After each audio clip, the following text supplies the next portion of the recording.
Hey guys, this is a follow-up to my "Is it possible to play relax like Roger Federer" video. So believe it or not, I received a lot of hate mail in my private messages. A lot of you guys were upset.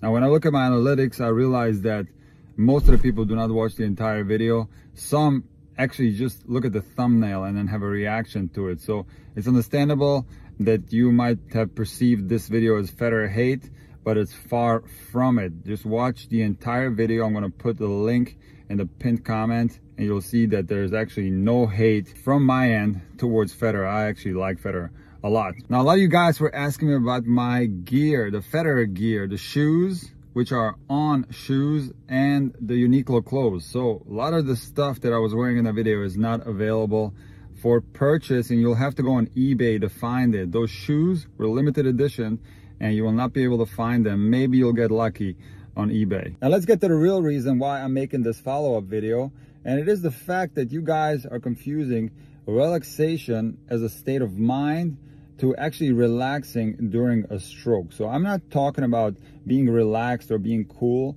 in a match. I'm describing being relaxed in your footwork, being relaxed while actually hitting the tennis ball. The point I'm trying to make is that Federer might appear to be relaxed and not having a lot of intensity when he's warming up sometimes. But when you watch Federer play in real matches, or I mentioned that one top tennis training clip where he was playing with Stefan Edberg and Alex, he is not relaxed at all. He's playing with a lot of intensity. And all you got to do is just pull up one of the Federer pictures off Google. Just type in Roger Federer forehand contact point and click on images.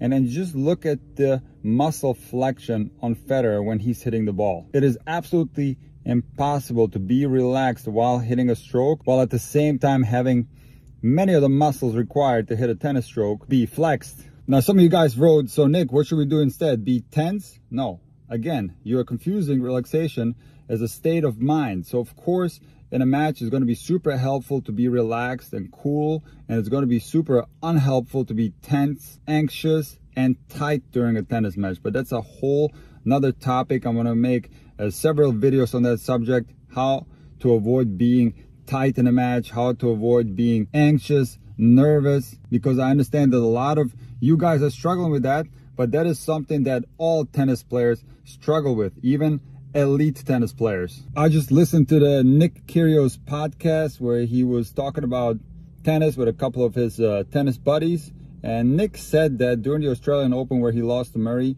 where he made it quite far in the tournament, he was so tense, so tight, and he felt so uncomfortable during the entire tournament that once he lost to Murray, he was actually relieved. And a similar thing happened to Djokovic at this year's US Open. So this is something that we all as tennis players struggle with, which is being tense, being tight, being anxious, being nervous. This is just the nature of the sport of tennis. But that is absolutely not what I'm talking about in my latest video titled, "Is it possible to play relaxed like Roger Federer?" I'm talking about my observations as a coach, where I see a lot of players, recreational players that is, adapt relaxation in the stroke. So they try to hold the racket very loosely, and this relaxation, while they hold the racket, transfers through the whole body. So the entire body ends up being too loose, too relaxed, and the intensity is completely gone. So the footwork suffers, and actually holding the racket too loose will decrease stability, and it will make the strokes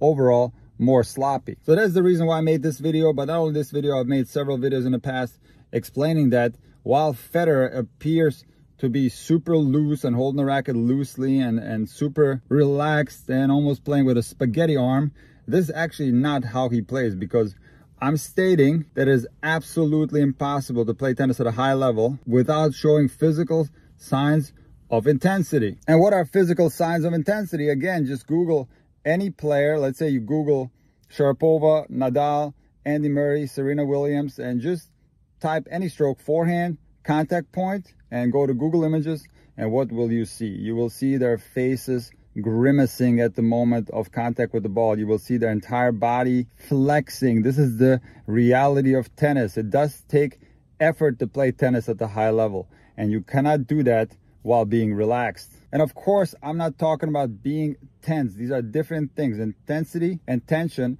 are not related. Of course, we all want to be cool and relaxed out there as a state of mind. How to achieve that, like I said, that's a complicated subject, and we'll get to that in a future video.